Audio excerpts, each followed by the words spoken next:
I'll be talking on dealing with mental breakdown today. Uh, the following screen will be asking us some questions to evaluate things that get us into a mental breakdown. So, have you been feeling, have you ever been in a state of extreme worry? Do you get angry excessively?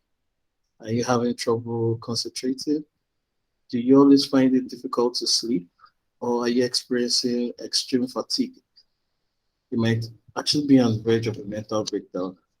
So first, I would like us to have a meaning of what nervous breakdown or mental breakdown is. Nervous breakdown is a term that describes a period of extreme mental or emotional stress. The stress is so great that the person is unable to perform normal day-to-day activities. The term nervous breakdown isn't a clinical one, nor is it a mental health disorder. Well, in the past, it was used to describe many different mental health conditions, but it is no longer used by professionals today. This doesn't mean that a nervous breakdown is a healthy response to stress. In fact, it's quite the opposite, and it can sometimes indicate an underlying problem such as depression or anxiety.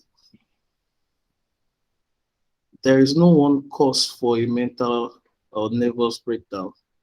Anything that can lead to excessive stress can trigger it. In general, feeling stress and being unable to cope with it may lead to feeling overwhelmed that you can't perform your normal daily functions. So, at this point, I'd like to stress it that living in a crazy environment like Lagos, being on a very tight schedule and being working back to back or many different jobs at the same time without taking rest actually is one thing I term as a road to mental breakdown. And I think the most important thing to consider uh, while discussing a topic like this is putting your mental health in check so you don't actually run into a breakdown without preparing for it. Well, I don't know if you have to prepare for a breakdown, but I think there are things you need to uh, put in check. There are some things to put in check so the adverse effect or adverse outcome would actually cause a bigger problem for you. So in the next slide, I would like us to see those things that trigger a mental breakdown. A sudden tragedy. Sorry, I just have to check if I'm still with you guys. Okay, I think I am. Uh, what are the triggers for mental breakdown? A sudden tragedy, a major life change, constant stress at work, which could sometimes be referred to as a burnout, anxiety, depression, poor sleep, abuse, or financial problem. I'd like to take out some bit of one or two of this to actually discuss on. Okay, a sudden tragedy, yeah, could actually break you down, especially when it's someone that's actually very, very close. But actually, I've been on that edge of you need rest, you need to go for take a break. But as soon as a tragedy hits, it's usually a final straw that leads to a nervous breakdown. Uh, mm, Poor sleep, yes, I think we've discussed on this before. There is no way you go without sleep for a week that you won't actually break down. And actually, it usually leads to more serious health issues. So, like health issues like uh, what do you call it now? High blood pressure. Yeah, I think I know that for a fact. And some other ones. So you actually want to not go without sleep for a long time. Then okay, financial problems. Yes, I think lack of money actually, or having to be without money for a while causes mental breakdown. Yeah, so I would like to go to the next slide. Sorry, yes. So what are the signs to look out for? Yeah, feeling symptoms of anxiety or depression. I think yes, that could actually let you know that actually undergoing mental breakdown, having trouble concentrating, like staring at your system for a long time without actually knowing the state which you are, like what you're doing at that particular point in time. Insomnia, yeah, insomnia to lack of sleep, extreme fatigue, changes in appetite when you go without food for a while or you don't feel like eating, digestive issues, and hallucinations. In the next slide, we'll have to discuss on ways to deal with nervous breakdown. Yeah. So it is not uncommon to feel overwhelmed by life's demands. If you're beginning to feel as though your stress is becoming too much, I think you should talk to a doctor. They may refer you to a psychologist or a psychiatrist. The doctor may also be able to provide treatment for the physical symptoms. Then the right treatment for a nervous breakdown depends mainly upon its cause and the individual themselves. So we'll be looking at some common ways to deal with nervous breakdown in the next slide. One, lifestyle changes. Mental fatigue is a common feature of a mental breakdown. For some, getting rest and stressing can be an effective home remedy.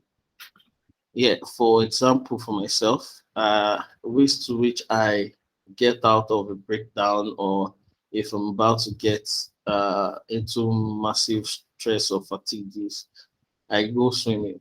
It's not like I'm a pro, but as soon as I hit the waters, I think I get myself off everything in my head at that point in time. And it usually leads me to a long hour of sleep. So changes might include such things as reducing your number of daily obligations. I think that has to do with planning your day very well and trying to take out unnecessary things that would get you, that could increase your stress. So taking a walk or adding some form of exercise to your routine, I think that's actually one thing that can help. Eating a healthy diet, yes, taking a break when you need it. This is actually very important. And I think I actually stressed on this later on in the slides. And spending time in nature. Yeah. Another way to deal with mental uh, breakdown is medication. So your doctor may prescribe antidepressants or anti-anxiety medications to help with the symptoms of a nervous breakdown. I think before you get to medication stage, you must have gotten to a stage where it's already becoming a very big issue. So I think if you have to deal with it while it's still at a controllable stage, I think distressing is actually the best way to go.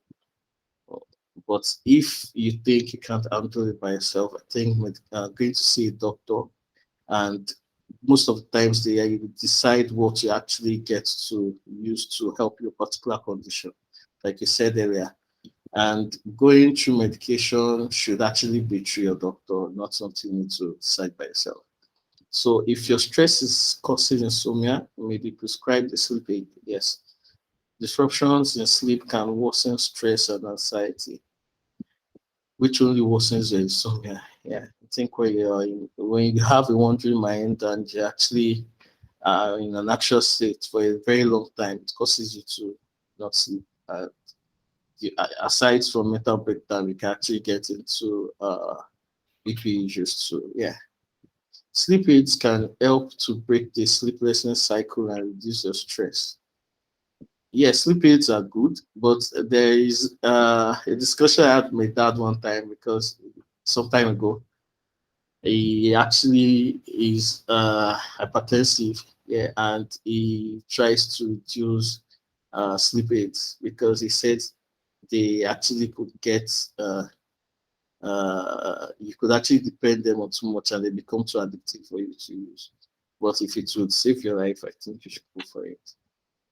So psychotherapy, yes, that's a third way I think we could actually manage uh, mental breakdown. So your doctor may prescribe antidepressants or anti-anxiety medication to help with the symptoms of a nervous breakdown.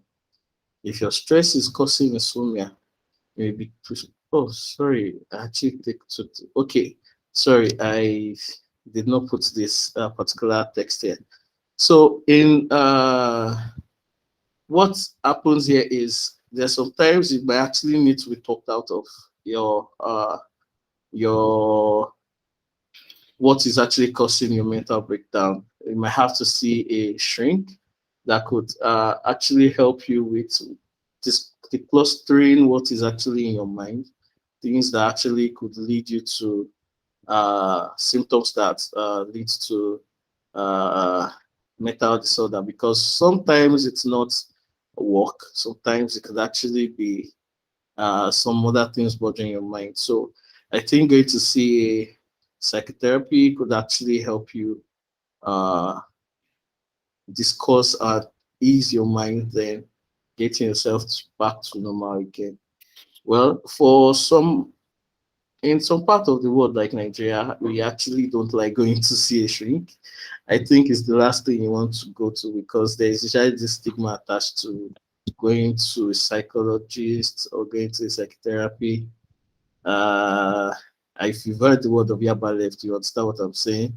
So most of the time, the stigma is like you're running mad or something. But like it was stated earlier, it's not usually a mental sickness going through having a nervous breakdown. So I think if you think a psychotherapy could help, you should actually consider it. Yeah. So in conclusion, yes, sorry, a wise man once said, "Work not the finish." If you're a Nigerian, you would understand this better.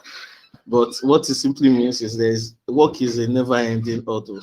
If work is actually part of those things that put you in this condition. So an efficient way to avoiding mental breakdown is planning your schedule well. And at instances where you have very tight schedules, I think you can actually have to include breaks as part of your to-do. So yes, yeah, it says be like Simon Bills. Yeah, if you are actually following the trend over to the Tokyo Olympics, I think yes, Bills withdrew from the all-round competition, one of the gymnastics uh, sports that is part of what she's meant to go through. She's actually a defending champion. Yes, she's the defending Olympic gold medalist, who actually qualified for the first. Okay, she qualified first for the finals on Thursday, but she pulled out to focus on her mental health. I think it's actually why I wrote this is you might actually be at an advantage doing something, but if you have to prioritize that before your mental health, I think you have to go through a thing. She actually is one of the best in the sports. I've actually followed her before now, and I think taking this step for her is actually a very big one, and it's laudable.